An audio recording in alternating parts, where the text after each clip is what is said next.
Vamos a leer el texto, Juan 8, del 1 al 11.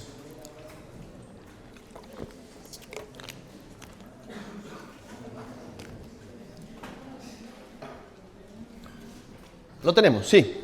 Dice la palabra de Dios de la siguiente manera. Dice, y Jesús se fue al monte de los olivos, y por la mañana volvió al templo, y todo el pueblo vino a él, y sentado él les enseñaba.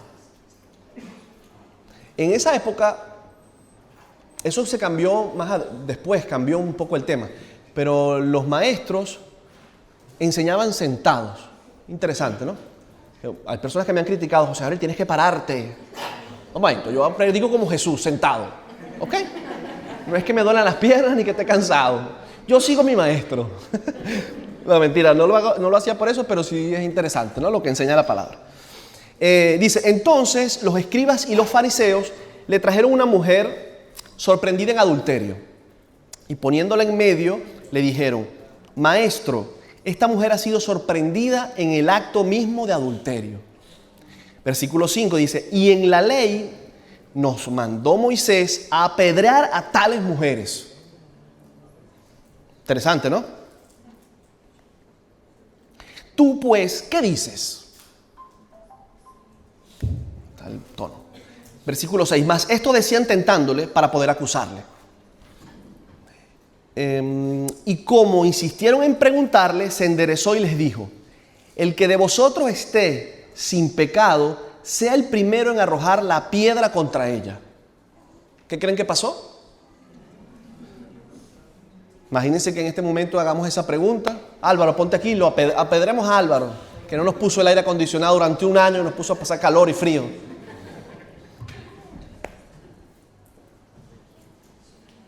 ¿Qué haríamos? No hay piedra, José Gabriel, no le podemos tirar piedra. Bueno, tírale la silla. Entonces dice, e inclinándose de nuevo hacia el suelo, siguió escribiendo en tierra.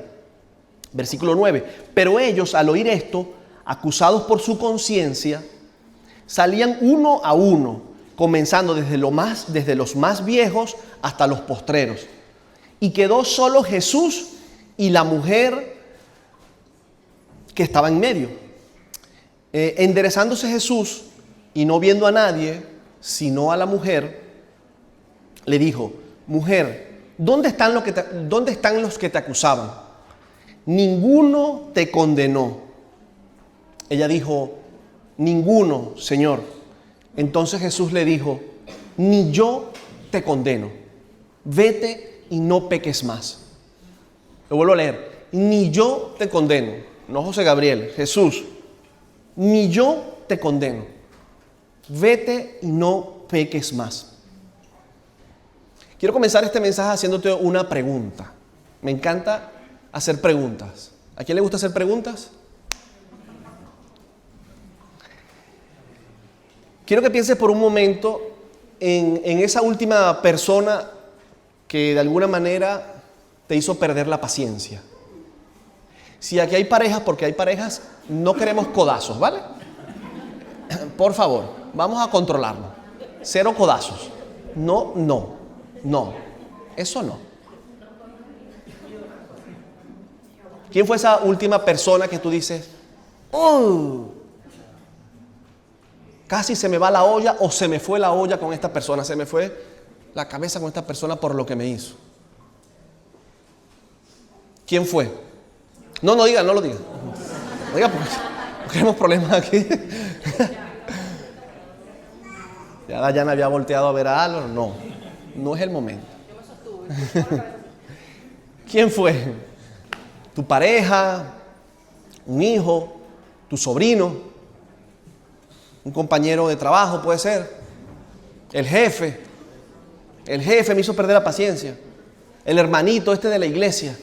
El que va a la iglesia, el que va al grupo. Ese fue el último que me hizo a mí perder la paciencia. ¿Ya lo pensaste? No, yo no lo he pensado, José Gabriel, porque a mí nadie me quita la paciencia. Yo soy un ser de luz. Yo paz. Pace. Yo a mí nadie. Yo soy nada. A mí nada me lo puede quitar, nada. Qué bueno, necesito tocarle a ver si se me pega algo. Usted. Oh, mentira, hay personas que son así, hay personas que es impresionante, o sea, como una piedra. No tienen ni sentimientos, ni lloran, ni se ríen, ni nada. Ahora, quiero hacerte otra pregunta con respecto a esa persona que tal vez se te vino a la mente. ¿Qué pasaría si conocieras toda su historia? ¿Qué pasaría si conocieras toda la historia de esa persona y tal vez entendieras, entre comillas, por qué te está quitando la paciencia o por qué actúa de una manera o la otra? ¿Qué pasaría si puedes ver lo que Dios ve? ¿Qué pasaría si pudieras ver las lágrimas que esa persona está derramando en su casa o está allí en la intimidad, en su habitación? ¿Qué pasaría si puedes también escuchar esas oraciones que esa persona está haciendo en silencio? Que tú ni te enteras, porque es privado y esa persona está allí orando por esa situación o por lo que sea. ¿Qué pasaría? ¿Qué pasaría si pudiéramos escuchar o mirar los pensamientos tal vez que esa persona nunca comparte? Y puede ser tu pareja, o puede ser una persona muy amiga tuya, o muy cercana, o no, o tu jefe. ¿Qué pasaría si pudieras ver o escuchar esos pensamientos de esa persona, esas lágrimas, esas heridas que todavía sangran? ¿Qué pasaría?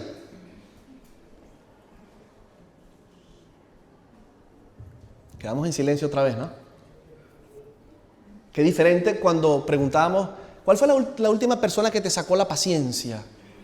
Sí, yo me acuerdo. Y codazos con ese marido. Porque los vi. Y porque hay cámaras. No, mentira, no hay cámaras. Pero cuando preguntamos, ¿pero qué pasaría si pudieras ver las lágrimas que esa persona está derramando en solitario? Lo que está pensando, lo que le está pasando. Ahí automáticamente se nos baja un poquito, ¿no? Bajamos a tierra, pisamos tierra. ¿Me pasa solamente a mí o nos pasó un poquito a todos? Creo que sí, ¿no? Mira, hay una historia que yo la había escuchado, leído hace muchos años cuando estuvimos en una formación sobre el tema de la inteligencia emocional, que es muy interesante. Y eso ocurrió, y dio raíz a todo este estudio de lo que es la inteligencia emocional, que no tiene nada que ver con la inteligencia o con las personas intelectuales que aprenden y saben mucho, ¿no? Tiene que ver más con las emociones. Y cuenta esta historia que, ocurrió en 1848, hace muchos años, a través de un accidente. Esta persona, Phineas se llama el tío, él estaba trabajando en la construcción de los ferrocarriles o construyendo las vías de tren en Estados Unidos. Y esa persona era súper conocida por sus compañeros, por todos los que trabajaban con él, como una persona muy responsable, muy respetuosa, trabajador, era un líder. Era, ¿sabe? Ese tipo de personas en las cuales todos confían. No sé si les suena una persona, se le viene a la mente una persona que provoca estar con esa persona porque es súper agradable, la paso bien, es chistosa, qué sé yo. Me siento bien con esa persona. Es responsable, me da buenos consejos. ¿Alguien le viene ese tipo de persona a la mente? Sí. Y resulta que estaba trabajando y en medio de una explosión que hubo en ese lugar, de unas minas que estaban allí y tal, una barra de hierro de más de 1 metro, para que te ponga un poquito en contexto, esto es más o menos 1 metro, le atravesó el ojo hasta la parte de atrás de la cabeza. La barra, cuenta la historia que pesaba 6 kilos. O sea, imagínense la brutalidad. Explotó una mina y eso salió disparado como un cohete y le atravesó por la parte de abajo del ojo y le salió por la cabeza. Milagrosamente, ¿qué usted cree que ocurrió? El hombre sobrevivió. Milagrosamente. Ahora, los médicos obviamente quedaron asombrados por tal milagro. Su cuerpo se recuperó, pero algo había cambiado en esta persona. Algo había cambiado. Su personalidad ya no era la misma. Obviamente no estamos hablando de a la semana del accidente, ¿no? Obviamente hubo un proceso de recuperación. largo, probablemente. Pero lo que es cierto es que al tiempo tal, su personalidad ya no era la misma. Comenzó a reaccionar con ira, perdió el control emocional, se volvió impulsivo, iracundo. Muchos de sus amigos dejaron de reconocerlo. No era esa persona responsable, esa persona cariñosa, que todo el mundo quería estar con él. La gente obviamente empezó a juzgarlo, a criticarlo, a rechazarlo, porque ya no era esa persona tan querida, tan responsable, tan amable. Pero había algo que obviamente ellos no podían ver. Y por lo cual él estaba de esa manera. Había una batalla, por decirlo así, que estaba ocurriendo dentro de él. Ahora, ¿por qué cambió su personalidad? Obviamente no solo la lesión, el accidente físicamente le produjo esas heridas que se veían de alguna manera pues, externas, ¿no? Sino que por dentro, internamente, afectó la corteza prefrontal. Y resulta que después del tiempo, los científicos, y gracias a este accidente, encontraron que en ese lugar guardaba relación con el autocontrol, con la regulación emocional, con la planificación, con la toma de decisiones, con el juicio moral y social. Es decir, esa parte del cerebro almacenaba todo lo que hoy entendemos como, o lo que se puede desarrollar como es la inteligencia emocional. Y por eso ellos determinaron que él tuvo ese cambio, que hubo un freno, como que esa parte de su cerebro fue afectada y por esa razón él actuaba como actuaba, por eso había cambiado tanto, ¿no? No era porque había tenido una herida del pasado, o porque sus padres, o porque una pareja, no. Simplemente había tenido un accidente que le había producido esto, ¿no? Es decir, su inteligencia básica permaneció relativamente intacta. O sea, él sabía hacer lo que sabía hacer, pero su capacidad para gobernar sus emociones, sus impulsos, había quedado totalmente dañada. Y por esta razón, él reaccionaba de esta manera. Ahora, lo aterrizo un poco. ¿A usted se le hubiese ocurrido que por eso ese hombre tenía ese problema? Yo creo que no. Hombre, y gracias a ese accidente, la ciencia cambió muchísimo. En base a eso, descubrieron algo que hoy en día todavía se sigue estudiando. Pero ¿quién se iba a imaginar que este hombre cambió por eso científicamente, específicamente? Por eso es que, Dios mío, ¿quién se puede imaginar eso? Nadie, absolutamente nadie. Bueno, estos médicos que estuvieron trabajando en eso. Pero la realidad es esta: la mayoría de las personas que encontramos están librando una batalla interna que nosotros no sabemos nada. Lo vuelvo a repetir, la mayoría de las veces. Esas personas que tú y yo conocemos están librando batallas que no tenemos ni idea, así como le pasó a este hombre. ¿Quién se iba a imaginar? ¿Qué te está pasando esto? ¿Qué te está pasando otro? Y muchas veces reaccionamos a lo que vemos sin entender lo que está ocurriendo detrás. Repito, vemos la reacción, pero no vemos la herida. Vemos la actitud, pero no vemos el dolor que está pasando a esa persona. Oye, ¿por qué este tío es así? ¿Por qué este compañero es asado? ¿Por qué se comporta de esta manera? ¿Por qué responde así? ¿A alguien le ha pasado eso? Vemos el pecado, pero no vemos la desesperación. Vemos el fracaso, pero de alguna manera también no vemos la historia de lo que le está ocurriendo a esas personas. Y eso es exactamente lo que estaba ocurriendo, pasando en Juan capítulo 8. Antes de entrar un poco más en esta historia que leíamos al principio de Juan, debemos entender en ese momento el contexto donde estaba Jesús, ¿no? Jesús estaba en ese momento pues en Jerusalén, la ciudad más importante de Israel, y ya terminando, según el capítulo anterior, ya estaba culminando la fiesta de los tabernáculos, que era una fiesta muy importante para ellos y que movía muchísima gente, y por esa razón también Jerusalén estaba abarrotada. Miles y miles de peregrinos habían llegado de todas partes del país pues a esa celebración, a esa fiesta. Las calles estaban llenas, la expectativa mesiánica también estaba creciendo porque se escuchaba lo que estaba ocurriendo con un tal Jesús y todo aquello. Y de alguna manera también durante los capítulos anteriores, cuando lo leemos, Jesús estaba siendo desacreditado por algunas personas, ¿no? Por algunos líderes religiosos, estaba siendo desacreditado. Es más, en algún momento también intentaron llevárselo, habían intentado arrestarlo, cuestionaban su autoridad. Estaban ocurriendo ahí un montón de cosas, pero no habían podido. Intentaron, pero todavía no habían podido. Ahora, ¿qué hicieron? Buscaron una nueva estrategia, ¿vale? Si no lo podían destruir de alguna manera directamente, personalmente intentaron hacerlo caer públicamente. Como digo, había un montón de gente por esa celebración que ya estaba acabando en ese momento. Y aquí, en ese contexto que te voy contando rápidamente, aparece esta mujer. Y algo importante aquí que muchos no notan, en el versículo 1 dice que y Jesús se fue al monte de los olivos, ¿no? Juan 8, versículo 1. Y Jesús se fue al monte de los olivos. Jesús había pasado la noche allí. Jesús se apartaba en ese lugar alto, a contemplar la ciudad, a orar. Y cada mañana, pues Jesús descendía por la ladera y llegaba donde tenía que ir. En cambio, los líderes religiosos de la época dormían en sus casas cómodas. Jesús pasaba la noche orando, Jesús buscaba al Padre, mientras otros planeaban cómo acusar.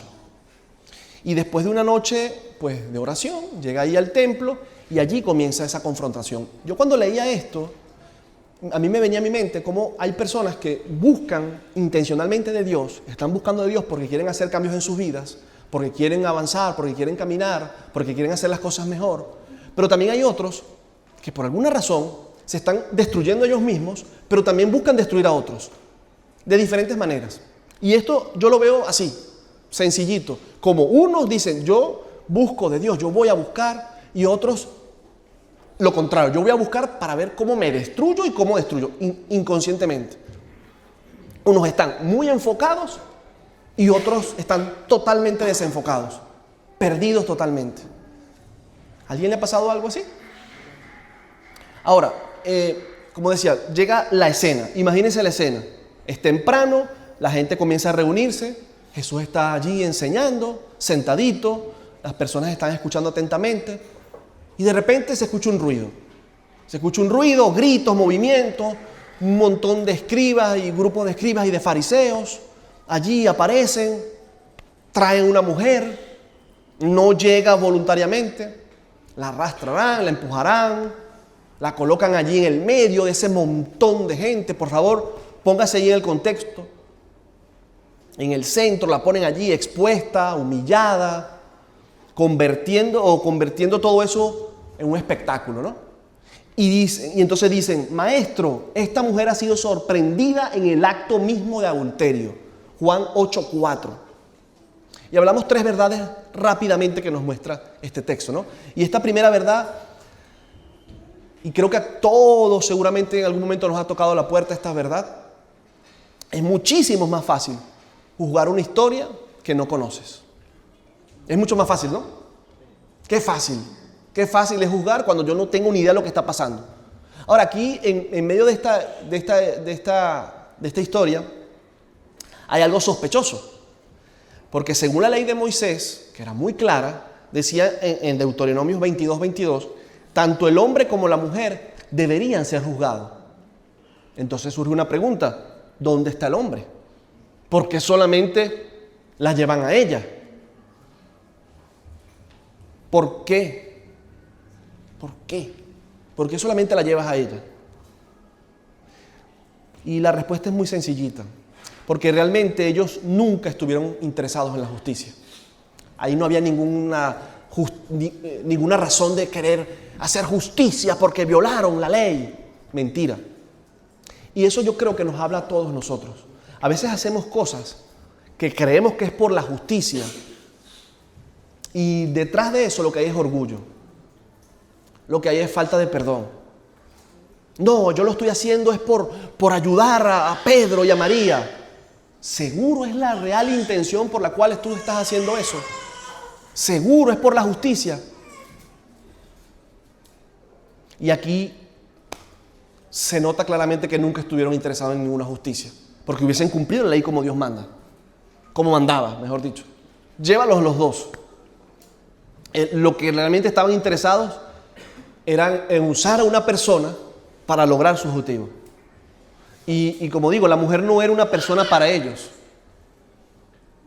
Era una herramienta, una trampa, una oportunidad. Y tengamos muchísimo cuidado, querida familia, porque a veces cosas en nuestras vidas las queremos usar y realmente no son los verdaderos motivos, sino que las estamos utilizando como una herramienta, como descargar, como para desahogar. Y nos puede pasar a los que tenemos hijos. A veces pagamos algunas rabias con ellos que no tienen nada que ver, o con el compañero del trabajo, o con la vecina. ¿A alguien le ha pasado algo así? Seguramente aquí nadie, porque aquí hay gente buena, todas son gente perfecta, ya van para el cielo. ¿Qué hacen aquí? Pero sí vi varios codazos, así que yo desde aquí puedo ver más que ustedes. Como decía, nosotros hoy en día seguimos haciendo lo mismo. Tomamos un momento de la vida de alguien y construimos toda una historia. Vemos, por ejemplo, un matrimonio roto y asumimos cosas. No, eso es porque vemos un adolescente rebelde y asumimos cosas. Eso es porque no tiene padre, porque si fuera mi hijo. ¿Cómo nos encanta opinar de hijos ajenos? Aquí a nadie. Eso aquí no ocurre. Eso aquí no ocurre. Vemos que alguien tal vez dejó de congregarse y asumimos cosas. No, es que tú no sabes lo que pasó. El pastor lo puso en disciplina y no quiso venir más. El pastor ni se enteró de eso. Ni sabía. No, resulta que el hombre está de vacaciones. Alguien me dijo el otro día, y el hermano Manuel está descarriado. ¿Qué Manuel? El pianista no ha venido más. Ese hombre está en la playa disfrutando 2 meses de vacaciones. Feliz de la vida con su familia. Y usted pensando que estaba descarriado. No, se está feliz, ya viene. En 15 días me escribió ayer, por cierto. Se abrió, se me estaban acabando las vacaciones. Me dijo, bueno, aquí te esperamos. Asumimos cosas. Nos encanta asumir cosas. ¿Solamente a mí? Pero lo que debemos recordar es que lo que sabemos de una persona suele ser una pequeña fracción de lo que Dios sabe de ella. Lo que usted cree saber de esa persona, así a lo mejor la conozca de hace mucho tiempo, es pequeñito comparado con lo que Dios sí sabe de esa persona, con lo que Dios conoce el corazón. Y una pregunta aquí abierta para todos. ¿Cuántas veces has juzgado el capítulo de la vida de alguien como que si te hubieras leído todo el libro? ¿Cuántas veces hemos hecho eso? ¿Me he leído solamente 2 capítulos o 1? Porque entonces estoy medio flojito en lectura, la mitad de un capítulo y ya juzgué todo el libro. Ya yo sé cómo va a acabar eso. Ya va. Ya yo sé. A esa película yo ya me la he visto. Ya yo me la conozco y empiezan a hacer spoiler.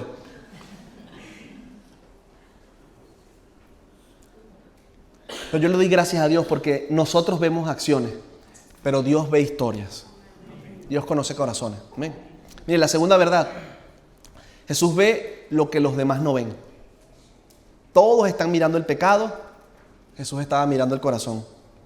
Todos estaban mirando el error. Jesús estaba mirando la necesidad de esa mujer. Todos estaban mirando el pasado.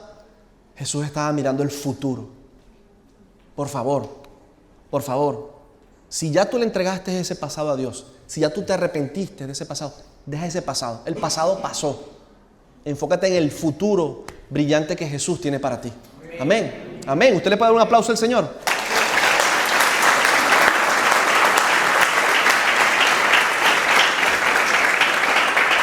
Mire, y entonces sucede algo extraño, ¿no? Jesús se inclina, no sé cómo se habrá inclinado, rodillas o se medio inclina, no sé cómo lo habrá hecho, y empieza ¿qué? Empieza a escribir. Durante siglos se ha discutido qué escribió, qué habrá escrito ahí Jesús. ¿Qué habrá escrito Jesús allí? ¿Te has pensado eso? ¿Tiene alguna idea de lo que Jesús habrá escrito allí?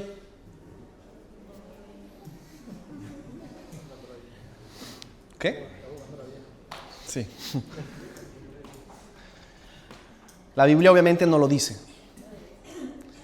Y quizás, una opinión personal, Dios no quiso que lo supiéramos, porque el punto no era lo que escribió. Lo importante no era lo que estaba escribiendo. El punto, lo importante era lo que hizo, o es lo que hizo. Fíjese, y esto nos da una extraordinaria lección de vida, un principio de vida. Todos estaban acelerados. Imagínense ese movimiento allí, esa historia. Jesús estaba tranquilo. Todos querían reaccionar. Jesús quería discernir. Todos estaban llenos de ira. Jesús estaba lleno de gracia. Porque eso es ley. Cuando nosotros reaccionamos demasiado rápido, solemos equivocarnos.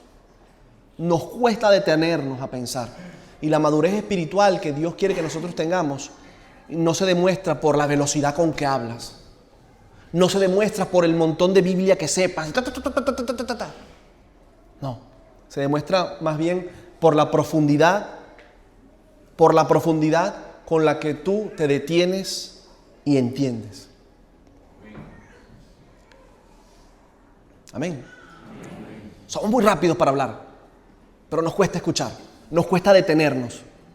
¿Cuántos conflictos, te pregunto, cuántos conflictos te hubieses evitado, nos hubiésemos evitado si hubiésemos escuchado más y reaccionado menos? ¿Cuántos? ¿Cuántas relaciones se habrían salvado si hubieras preguntado antes de asumir? Nos gusta asumir rapidísimo. Jesús estaba allí enseñándonos. Sí, cualquiera cree que estaba perdiendo el tiempo haciendo tonterías, hay dibujitos. Hay decisiones que tú tienes que tomar. Hay pasos que tienes que dar. Hay que pensar. Hay que discernir. Hay que descansar en el Señor. No hay que responder tan rápido. El que esté apurado, ya va, perdóname, esta decisión es muy importante. Espera. O para juzgar lo mismo. Dios, ayúdanos a escuchar, a discernir qué es lo que realmente me está diciendo. Porque a lo mejor eso que me está diciendo con palabras no es lo que está expresando en su corazón. Y entonces respondemos rápido. Quizás tu pareja no es indiferente. Quizás lo que está es agotada o agotado. ¿Estás aquí? Quizás tu esposa no es distante. Quizás está herida o está herido. Pero ¿por qué está tan distante? No, estás herido. Quizás ese hermano no se alejó de Dios. Tal vez se sintió abandonado por su iglesia. No lo sé. No vino más a la iglesia. No vino más al grupo. Pero le escribiste, preguntaste a ver qué pasó. No, que Dios le ayude. Bueno, gracias. Quizá tu hijo no es que se está rebelando contra ti. Quizá, y si está en la época de la adolescencia, a lo mejor está luchando con preguntas que no sabe expresar. Que no sabe expresar. Pero somos muy rápidos para responder. Somos muy rápidos. Dios mío, yo de todo este mensaje, quédate, por favor, iglesia, con ese tiempo que Jesús se tomó para responder, que se tomó para actuar. Allí, en la tierra, en la arena, no sé dónde estaba, escribiendo, que habrá escrito, porque ahí nos detenemos, que habrá escrito, Señor, revélamelo. ¿Será un número de lotería? No seas curioso. Es el tiempo que tú y yo necesitamos para pensar, para reflexionar, antes de responder. Tercera verdad. Jesús no reduce a las personas a su peor momento, que es lo que nosotros normalmente acostumbramos. Yo a veces le digo a personas que me cuentan cualquier situación, tú tienes que tener cuidado con a quien tú le cuentas esto, porque no todo el mundo está preparado para recibir esta información. Hay personas que se quedan solamente con lo malo y ya automáticamente descartan. No, este no sirve, esta persona es esto. No definamos a las personas por su pasado. O sea, no seamos tan duros, porque Jesús no fue duro contigo. Jesús perdonó y borró tu pecado, tu pasado. y se te olvidó la gracia, se te olvidó donde Dios te rescató. ¿Por qué caer en eso? Estamos aquí, ¿me entiendes? ¿Sí? Pero tenemos esa costumbre. Esa persona, ese amigo me contó esta situación que está ocurriéndole. Entonces, no, que no cambie tu percepción por esa persona. Todo lo contrario. Agradece. Oye, qué bueno que me lo confiaste. Voy a ayudarte. No le aplaudas, obviamente, pero vamos a intentar ayudar. Vamos a ver cómo hacemos. Amén. Pero nosotros tenemos esa costumbre, al revés, ¿no? Pero Jesús, sigue el texto, ¿no? Juan 8:7, ¿no? Y es una frase que Jesús pronuncia que sigue atravesando los siglos y los siglos. Dice, el que de vosotros esté sin pecado, sea el primero en arrojar la piedra. Y sucede algo impresionante. Y no se menciona así y la gente no lo toma así, pero es una opinión muy personal también. Para mí fue un milagro. Para mí lo que ocurrió allí fue un milagro. Porque las piedras empezaron a caer, pero para el suelo, no para la mujer. Qué milagro tan hermoso puede hacer la palabra de Jesús.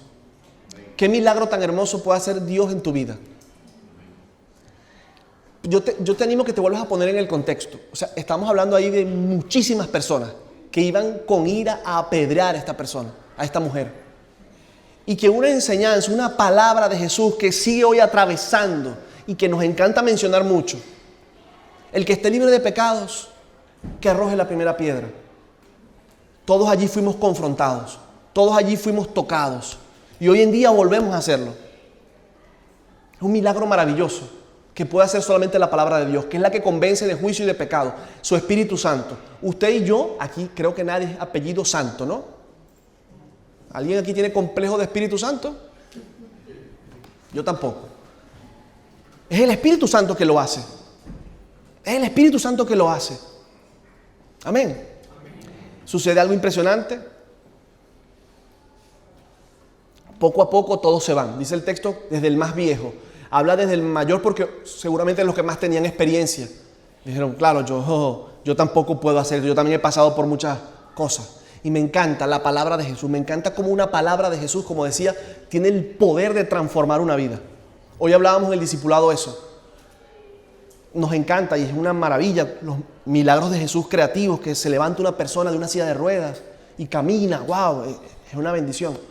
Pero qué milagro tan hermoso es la transformación de una persona, el cambio de una persona, que a veces no lo destacamos tanto. Una persona que tú conocías, que yo conocía y que tal vez era, bueno, no lo soportaba ni la suegra. Y resulta que la persona ahora es un pan de Dios. ¿Qué le pasó? ¿Se enfermó? No, Dios tocó su corazón. Dios le dio libertad, abrió sus ojos. Dejó de ser una persona conflictiva porque se dio cuenta que nada de eso le llevaba bien. Conoció el corazón. Dios le tocó el corazón, perdón. Y el cambio es impresionante en sus actitudes, en su día a día. Y es un milagro hermoso. Me encanta la palabra de Jesús cuando, ¿se recuerdan cuando le dijo a aquel centurión que fuera a sanar a su hijo? Y le dijo, no, es que yo no soy digno que vengas a mi casa. Solamente di la palabra. Es la palabra de Jesús que transforma. Es la palabra de Jesús que transforma. Ahora tú y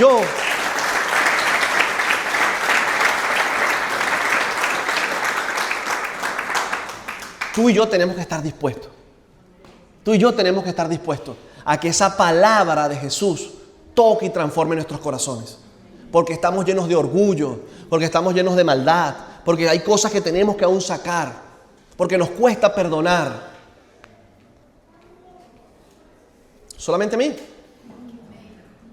Gracias a Dios. Dios mío. Mire, usted no sabe lo feliz que yo soy, porque soy el único aquí malo. Todos se me van para el cielo mañana. Ah, no están apurados, ¿no? Ah, vale. Perfecto. Gracias a Dios. Hay personas, hoy se habló también el discipulado. Decía, se me fue el nombre del hombre. Mi hermano de Brasil, de Río de Janeiro. ¿Dónde está? Farías.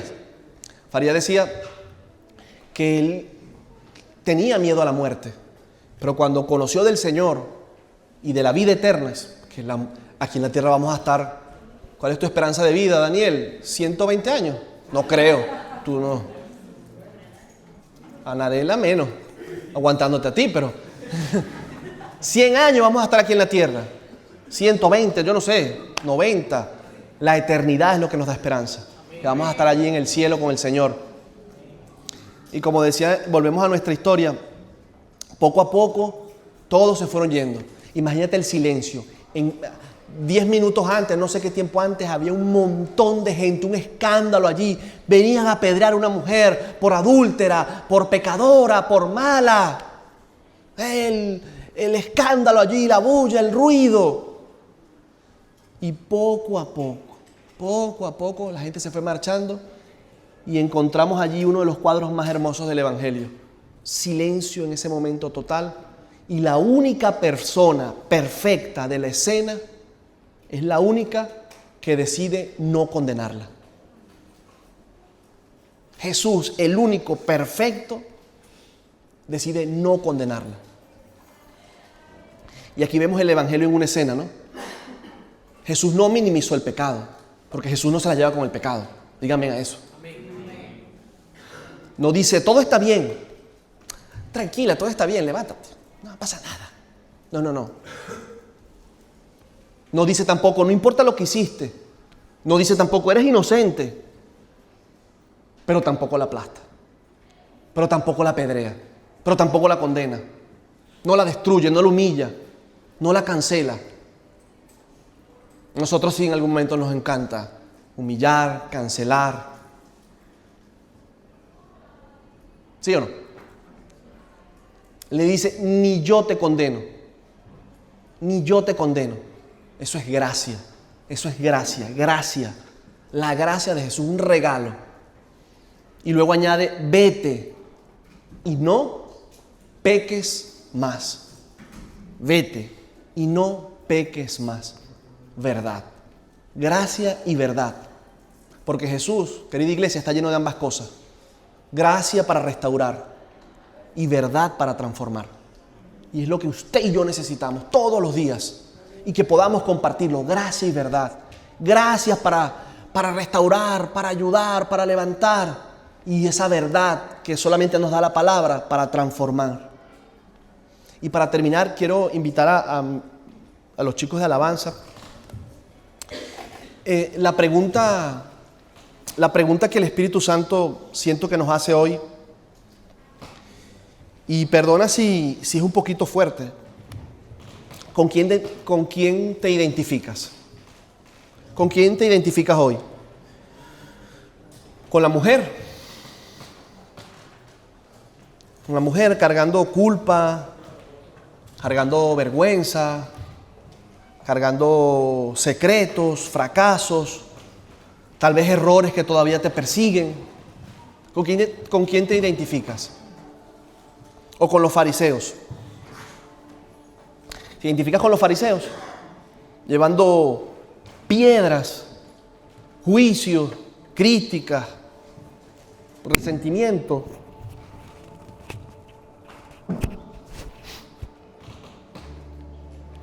Ofensas que tal vez no quieres soltar. ¿Con quién te identificas? Piensa, por favor. Lo que sí te puedo decir, indiferentemente con quién te identifiques, es que todos llegamos siendo uno de ellos. Todos en algún momento de nuestras vidas llegamos siendo uno de ellos. Pero también tristemente, a veces o algunas veces, somos ambos.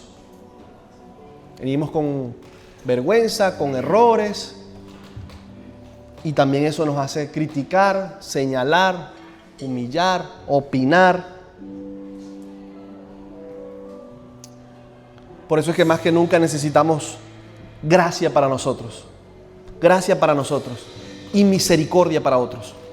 Y misericordia para otros. Amén.